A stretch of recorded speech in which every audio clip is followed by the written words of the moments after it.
Savitri silks చేనేత వస్త్రాల అద్భుత ప్రపంచం. సంప్రదాయం స్టైల్ ఒకే చోట. 3 నిమిషాల లోకల్ కాలు ₹1. ఓ ఏమయ్యా 3 నిమిషాలు ఫోన్ మాట్లాడితే ఎంత? జస్ట్ ₹1 బోర్డులో రాసింది కదా సార్. ఆ బోర్డులో ఉన్న మ్యాటర్ కమిటీ ఏంటో కదా. కమిటీ ఉంటారు, తేడా ఏం రాదు కదా. రాదు. సరే, నేను ఫోన్ తీసి హలో అనగానే టైం ఎంత అయిందో చెప్పాలి. అలాగే, అర్థమైందా? రింగ్ అవుతుంది. హలో, అది 1 నిమిషం. ఎవరు? సుబ్బారావా? నేను స్వామిని.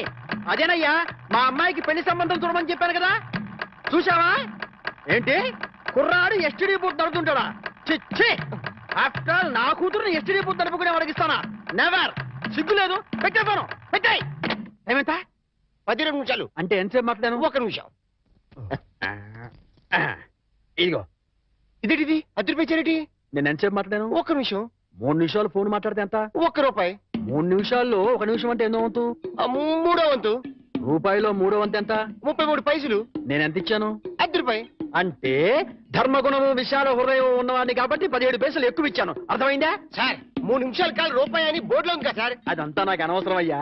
3 నిమిషములు గాని అంతకు లోపు గాని ఎంతసేపు మాట్లాడినాను రూపాయి తప్పనిసరిగా ఇవ్వవలేను అని నువ్వు బోర్డు పెట్టుకోవాలి. పెట్టలేదు కాబట్టి అంతే. సార్ మరి మీరు డెప్త్కి వెళ్ళిపోతున్నారండి. నేనంతే, మా అమ్మాయి కూడా అంతే. చాలా డెప్త్కి వెళ్ళిపోతుంటాం. Hello STD booth. అదయ్యా, ఆ 3 గదుల పోర్షను అద్దెకిస్తా. అద్దె నెలకి 2000. సెపరేట్ మీటర్ లేదు కాబట్టి కరెంటుకి నెలకి ₹200. ఇది కాకుండా 6 నెలల అద్దె అంటే ₹12,000 అడ్వాన్స్ గా నువ్వు ఇవ్వాలి. అలాగే సార్, అలాగే. అవును, ఇంతకీ నీకు పెళ్ళయిందా? మీరు ఒప్పుకుంటే అయిపోతుంది. అదేంటి నేను ఒప్పుకోవడం ఏంటి? అదే సార్, మీ ఇంట్లో అద్దెకి దిగుతున్నాను కదా, ఇక మీదట మీరే పెద్ద దిక్కు కాబట్టి మీరు చేసుకోమంటే చేసుకుంటా, లేక లేదు. నువ్వు నాకు తెగ నచ్చేసావు.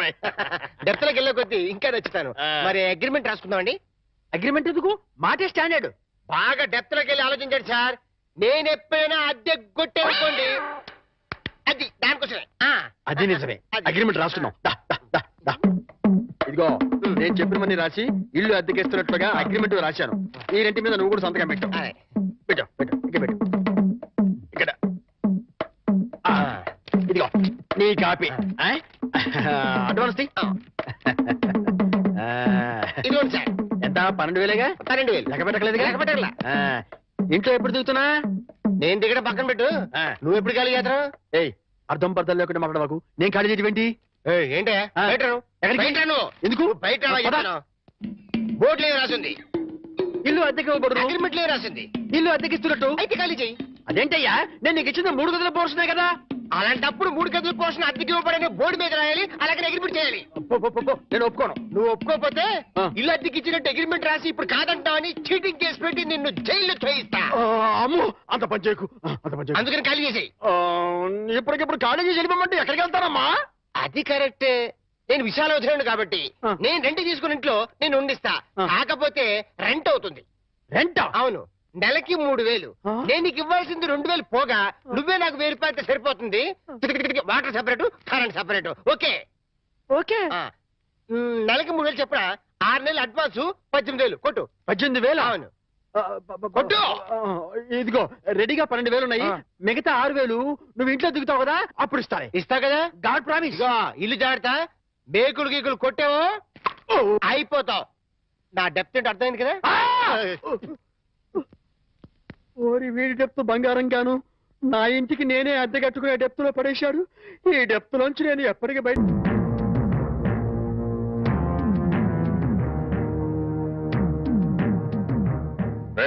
ఇంట్లో అద్దెకుంటున్నావేనా?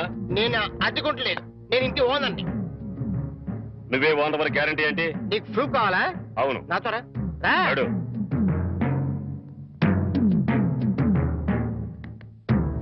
ఈ నెల అద్దె ఎప్పుడు కడతావు? కడతాను రా. మా రౌడీ గారు వస్తే నీ ఒంటి కట్లు కడతాను రా. అద్దెడితే సిలిండర్ వేసి ఇస్తావేంటి? అద్దెగా కడతా, తప్పకుండా కడతా. హెడ్ తాకట్టు పెట్టాను సరే కడతా. సరేనా? కడతా కదా.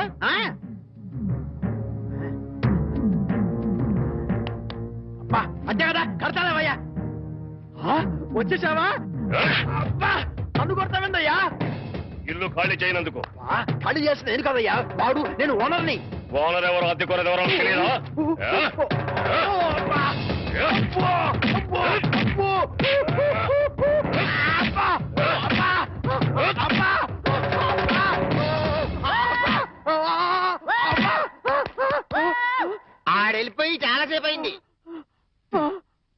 మనతో పెట్టుకుంటే రంగు పడుద్ది. పడిందిగా. అది.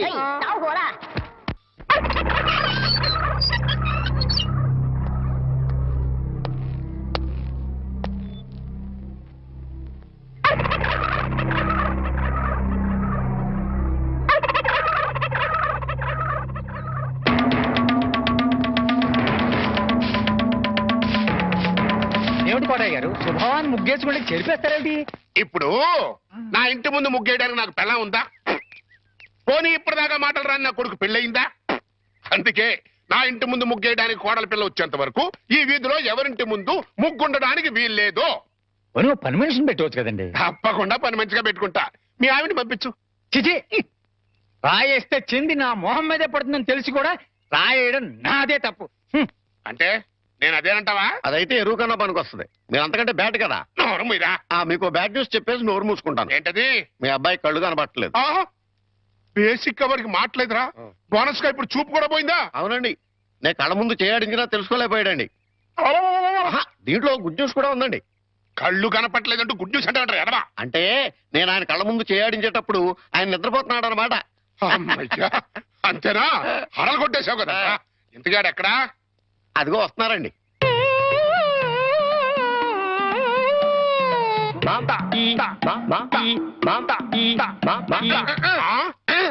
అలాగా. రే, ఇప్పుడు ఈ నాతో ఏం టాకింగ్ చేశాడు చెప్పు. తెలీదండి. మరదే చెవులు ఆగాడు అంటే టిఫిన్ పెట్టించు మరి. బుగ్గగిల్లాడు అంటే కాఫీ గాని టీ గాని ఇప్పించు మరి. ఏమిటో మోగ వెధవ.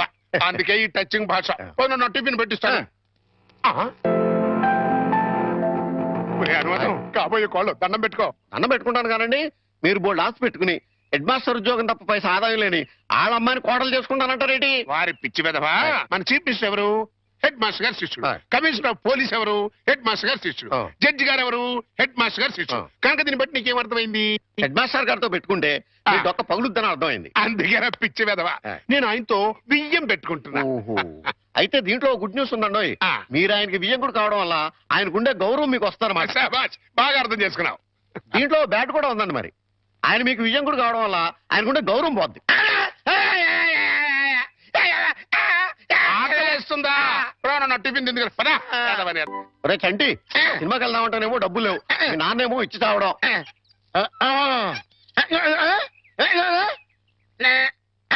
ఏంట్రా ఐడియా? ఏంట్రా?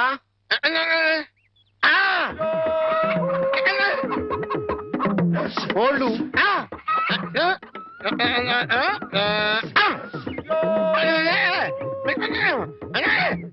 అబ్బా, మీ నాన్న కోళ్ళు మీ నాన్నకే అమ్మేసి ఆ డబ్బులు కొట్టేద్దామనా? అబ్బా ఒరేయ్, నీ గొంతు లేదు కానీ ఉంటే మీ నాన్న అంత చూద్దురా. నీది బుర్ర కాదురా, ఐడియాలు త్వరరా.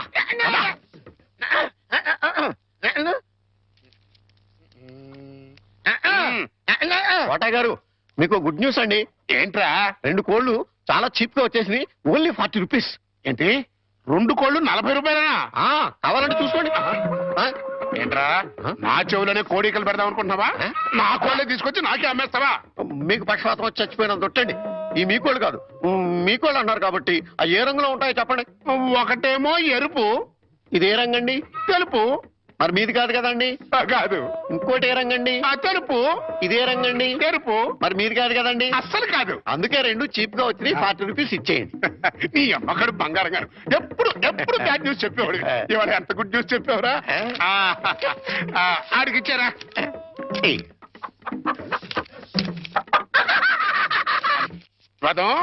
ఈ నవ్వుకి మీనింగ్ ఏంట్రా? ఏం లేదండి, సినిమాకి వెళ్ళడానికి డబ్బులు లేక మీ కోళ్ళు మీకే అమ్మేశాం కదా అని హ్యాపీగానే అవుతున్నాడండి. గురుజీ గురుజీ గురుజీ, మీకు గుడ్ న్యూస్. ఏంట్రా అది? అంటే నేను సినిమాకి వెళ్ళాం. సినిమా అదిరిపోయింది. క్యాష్ గిట్టుబాటు అయింది. అయితే దీంట్లో బ్యాట్ ఉంది. మరి బ్యాడ్ ఏంట్రా? అంటే ఆ సినిమా కథ మీకు టచింగ్ లాంగ్వేజ్ లో చెప్పాలని ముచ్చట పడిపోతున్నాడు. అలాగా? అందులో బ్యాడే ఉంది. చెప్పు నాన్న, ఏ సినిమాకి వెళ్ళావు?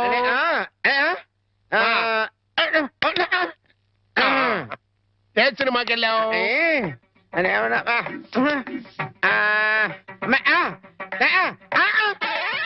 ఏంట్రా? హెడ్ మాస్టర్ గారి ఇల్లు. అబ్బో,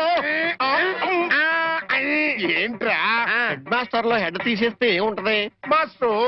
ఓహో, మాస్టర్ సినిమాకి వెళ్ళావా? తెలివితే.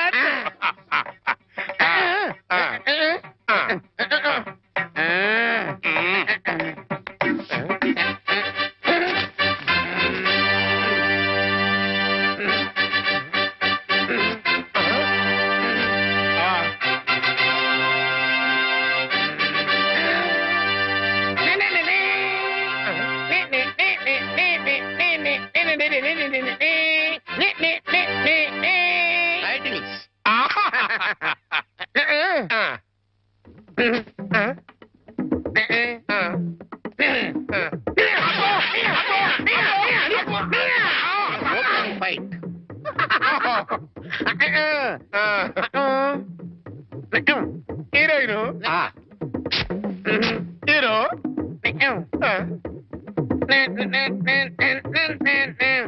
బావగారు నాని నాని నానా నాని నాని నాని నానా. ఈ పౌడర్ రాసుకో, తెల్లగా ఉంటావు. కోటగారు మీకు బ్యాడ్ న్యూస్ అండి. చెప్పాడు. హెడ్ మాస్టర్ కూతురికి పెళ్లి చూపులండి. అది బ్యాడ్ న్యూస్ ఎందుకు అవుతుందిరా? గుడ్ న్యూస్ అవుతుంది. అదేంటండి, పొరుగు పచ్చగా ఉంటే మీకు గుడ్డెలా అవుద్ది? గుండె అయిపోయిందేమో చూడండి. ఓరి వెర్రి వెధవా, అది గుడ్ న్యూసే అవుతుందిరా. అంటే ఆ సంబంధం క్యాన్సిల్ అవుతుంది కాబట్టి. ఎందుకు క్యాన్సిల్ అవుద్ది? ఎందుకంటే ఆ వచ్చే పెళ్లి కొడుకు మా చంటోడి కంటే అందంగా ఉండడు కాబట్టి. చూసావా, అందుకే ముస్తాబు చేస్తున్నా. ఆ సంబంధం క్యాన్సిల్, మన సంబంధం ఖాయం. ఒకసారి చూడు వాయిస్ లేక కమేడియన్ లా ఉన్నాడు గాని ఆ ఫేసుడు హీరోలో లేడు. నిజమే, నెత్తి మీద నెమలేక చేతిలో ఫ్రూట్ పెడితే లార్డ్ కృష్ణ పరమాత్మ ఉంటాడు.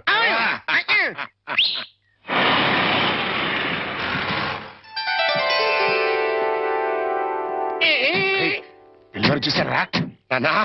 ఆ సంబంధం క్యాన్సిల్, మంది ఫైనల్. నువ్వు రెడీగా ఉండు. చంటిబాబు నీకు గుడ్ న్యూస్ అయ్యా. అంటే దీంట్లో బ్యాట్ కూడా ఉంది మరి. చెప్తే నువ్వు తట్టుకోగలవా అని. మీ బాబు అందరిళ్ళ ముందు ముగ్గులు చెరిపేస్తున్నాడు కదా, మరి మీ ఇంటి ముందు ముగ్గు వేయటానికి నీకు పెళ్ళం ఎలా వస్తుంది? అంటే నీకు పెళ్లి కాకపోవడానికి కారణం మీ బాబే. ఏంటి, నీకు ఎప్పుడో తెలుసా? మరి ఎందుకు ఊరుకున్నావు? మీ బాబుకు బుద్ధి చెప్పదా?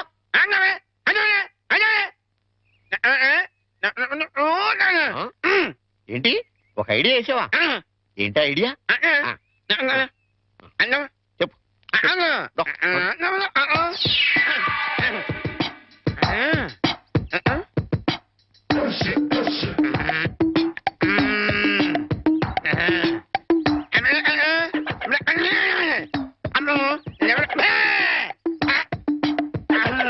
అర్థమైంది, నీది బుర్ర కాదు, ఐడియాలు త్వర. నువ్వు ఇక్కడే ఉండు, మీ బాబు నేను పిలుచుకొస్తాను. ఓకే. కోటగారు మీకు పెద్ద బ్యాడ్ న్యూస్ అండి. ఏంటది? మీరు పొద్దున్నే అందరిళ్ళ ముందు ముగ్గులు చెరిపేశారు కదండి. అవును. అని ఒకళ్ళు మళ్ళీ ముగ్గులు పెట్టి గొబ్బెమ్మలు కూడా పెట్టారండి. ఎంత బ్యాడ్ అండి? ముగ్గులు పెట్టి గొబ్బెమ్మలు కూడా పెట్టేస్తారా? ఇది డెఫినెట్ గా బ్యాన్ చేశారా? అయితే ఈ బ్యాడ్ లో గుడ్డు ఉందండి. ముగ్గులు కూడా పెట్టారంటూ మళ్ళా గుడ్డు అంటారా? అంటే ఈ ముగ్గులు పెట్టిన వాళ్ళు ఇంటికి తాళం పెట్టుకుని ఎక్కడికో వెళ్ళిపోయారండి. మీరు శుభ్రంగా జరిపేసుకోవచ్చు. తాళం పెట్టుకెళ్ళారా? తర్వాత జరుపుకోవచ్చులేరా? అబ్బాయి అలా అనకండి, గొబ్బెమ్మలో పవర్ పోద్దాయి. చనరబై, గొబ్బెమ్మలు ఎండిపోతాయి కానీ పవర్ బట్టం ఏంట్రా? అది కాదండి, ఒక్కో గొబ్బెమ్మకి ఒక్కో పవర్ ఉంటుంది. దాని టైం ప్రకారం దాన్ని చెరపలేదు అనుకోండి, దాని పవర్ పోద్ది. మీరు గొబ్బెమ్మలు జరిపేదాకా చంటిబాబుకి నాకు అస్సలు మనశ్శాంతి ఉండదు. ఏంటారా మీరు మీరు మీరు కూడా నా రూట్లోకి వచ్చేస్తున్నారు. వెళుతున్నా, ముగ్గులు చెరిపి గొబ్బెమ్మలు చిద్దుముత్త ఓపెన్ అయిపోతా. మామూలుగా అయిపోవటం ఏంటండి, ఫుల్గా అయిపోతాయి. ఇదిగో గొబ్బెమ్మలు నొక్కండి, ఆ సెంటర్ నొక్కండి. నొక్కుతా అన్ని 1 by 1 నొక్కుతా. 1 2 3 4.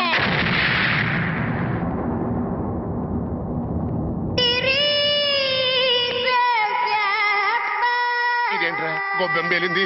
ఏ గొబ్బెమ్మలో ఏ బాంబు ఉంటుందో ఎవరికి తెలుసండి. కాకపోతే టోటల్ గా బ్యాడ్ ఏంటంటే బాంబు వెళ్ళటమా? కాదు, మీరు బతికి బయటపడటం. గురుజీ, ఉత్తరం రాసి పెట్టండి. నేను నీకు రాసి పెట్టమేంట్రా? నువ్వే రాసుకున్నాడు. నేను రాస్తే నేనే వెళ్ళి చదవాలి. అంత బ్యాడ్ గా ఉంటుంది మన రైటింగ్. రాయండి ప్లీజ్.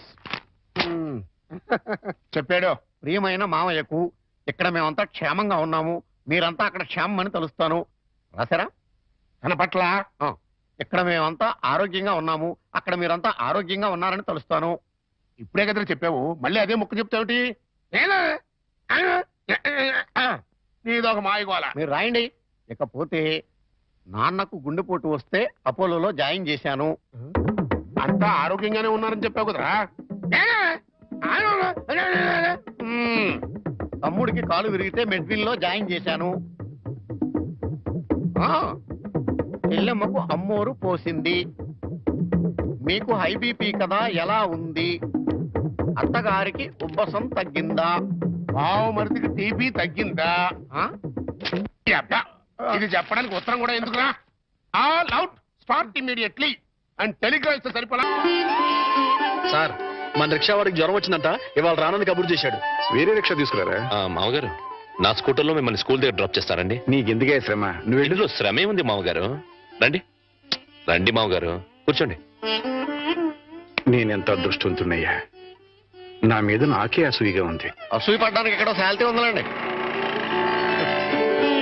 అసూయ కాదురా, కుళ్ళు పుడుతుంది. వాళ్ళ అన్యోన్యత చూస్తుంటే మనసు కుతకుతకుతూ ఆడిపోతుంది. ఇన్ని నెలల నుంచి చూస్తున్నాం, అసలు వాళ్ళిద్దరూ తండ్రి కొడుకులా మావాళ్ళని డౌట్ వస్తుంది. కోళ్ళు పచ్చగా ఉంటే చూడలేరా అండి మీరే? అస్సలు డౌట్ లేదు. మీకు గొబ్బెం బాంబు కరెక్ట్ కదండి, కార్ బాంబే కరెక్ట్.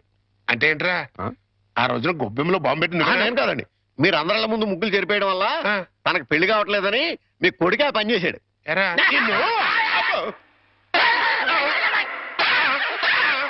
ఏ గోలంట్రా? సినిమా కథ చెప్పాడు కదండి ఇంతవరకు. ఇప్పుడు బేక్ మ్యాన్స్ మరణదేశం అని టీవీ హర్రర్ సీరియల్ చెప్తానంటున్నాడు.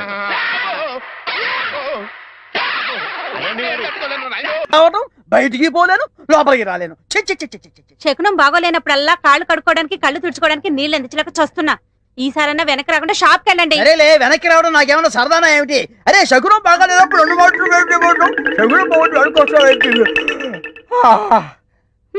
అబ్బో అబ్బో అబ్బో, వస్తా, జాగ్రత్త ప్లీజ్ ఆంటీ, మెత్తపడద్దు. ఏమే టైం అవుతుంది. అబ్బబ్బా, వస్తున్నానుండండి. ఏమండి, నా చేతిలో ఏమైనా అల్లావుద్దీన్ అద్భుత దీపం ఉందా? అర్ధరాత్రి 2 గంటలకు లేచాను. మిమ్మల్ని తయారు చేశానా? నేను తయారయ్యానా? ఇంట్లో అడ్డమైన చాకరీ చేశాను. ఇదిగోండి, పట్టుకెళ్ళండి. నువ్వు కాకపోతే నేను కానీ చేస్తానా? ఏమండి, మళ్ళీ ఏమిటి? మరేం లేదు, ఈ రోజు మన పెళ్లి రోజు కదా. అయితే ఏమిటి? సాయంత్రం మీరు ఆఫీస్ నుంచి త్వరగా వచ్చేస్తే. తొందరగా వచ్చేస్తే అది ఎంతసేపు శోభనం రోజు, పెళ్లి రోజు, పుట్టినరోజు తప్ప ఇంకేమీ లేవా? అది కాదండి. ఇంకేంటి, ఎంతసేపు సినిమాలు, షికారులు, ఈ గోలు తప్ప నా కష్టం ఆలోచించవే. పొద్దున లేచి డ్యూటీకి బయలుదేరితే 2 గంటలు ఏపీఎస్ఆర్టీసీ డొక్కు బస్సులో ప్రయాణం చేయాలి. అక్కడి నుంచి స్టేషన్ లో రైలు ఎక్కి ఇంకో 2 గంటలు ప్రయాణం చేయాలి. అక్కడి నుండి వికారాబాద్ లో రిక్షా ఎక్కి 2 గంటలు నానాగోతుల్లో దూకి బ్యాంకులో చేరుకోవాలి. బ్యాంకులో దూరిన దగ్గర నుంచి పొద్దున్న నుంచి సాయంత్రం దాకా ఫైళ్లు తీయడం, చెక్ చేయడం, తోయడం, మళ్ళీ ఫైళ్లు తీయడం, చెక్ చేయడం, తోయడం. సాయంత్రం అయిందిరా రామచంద్ర, ఇంటికి పోతున్నాం అనుకునేసరికి ఆ మేనేజర్ గేట్ వచ్చి అర్జెంట్ మీటింగ్ ఉందని మీటింగ్ పెడతాడు. ఇంకా అంతే, బ్యాక్ టు ది పెవిలియన్. మళ్ళీ కష్టాలు మామూలే. అంత కష్టపడటం దేనికి? ఇంటి పక్కనే బ్యాంక్ ఉండేది పెళ్ళవక ముందు. పెళ్ళైన తర్వాత వికారాబాద్ బ్రాంచ్ కి ట్రాన్స్ఫర్ చేసేసుకున్నారు. అసలు ఇంకా ఈ బ్రాంచ్ లోనే ఉండుంటే గుమస్తాగా ఇప్పటిదాకా పడేడుతురు. అక్కడికి వెళ్ళబట్టే క్యాషియర్ అయ్యాను. ఇన్ని కష్టాలు పడైనా సరే నీకు పువ్వులు కొనిపెట్టాను, నగలు కొనిపెట్టాను, చీరలు కొనిపెట్టాను, ఏది కావాలంటే అది కొనిపెట్టాను. అర్థమైందా? అర్థమైంది. ఇంకెప్పుడు డ్యూటీకి వెళ్ళేటప్పుడు పుట్టినరోజు, పెళ్లి రోజు, ముఖ్యంగా శోభనం రోజు అని గుర్తు చేయొద్దు. వంకాయలు వంకాయలు. ఎవడరా నువ్వు? నేను బయటకు వెళ్తుంటా, నువ్వు లోపలికి వెళ్తున్నావు. వంకాయలండి, అమ్మగారికి చాలా ఇష్టం అండి. వంకాయలు ఒంటికి దురద, పడదు, పక్కవో. వెళ్ళిపోతే అమ్మగారు తిడతారండి. తాజా వంకాయలండి, ఇప్పుడే తీసుకొచ్చానండి. ఇంకోసారి వంకాయలను ఇక్కడికి తెచ్చినా, ఈ చుట్టుపక్కల నువ్వు ఎక్కడైనా వంకాయలు అమ్మినా నీ మెడ మీద తలకాయ ఉండదు. అమ్మగారికి ఇష్టం అండి. వస్తాడు, నేను దానికోసం వెయిటింగ్. నా మాట వినండి, వస్తాడు.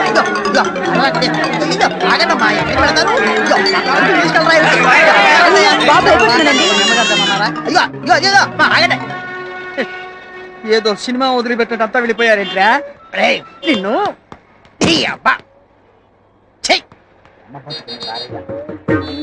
ఒరే చుంచుగా, ఎక్కడైనా ఓనర్ కోసం వర్కర్ వెయిట్ చేయడం చూశాం గానీ ఇలా వర్కర్ కోసం ఓనర్ వెయిట్ చేయటం వాణిజ్య రంగంలో ఇదే మొదటిసారి. ఈ దుర్భర పరిస్థితి ఎవరికీ రాకూడదు. ఛీ!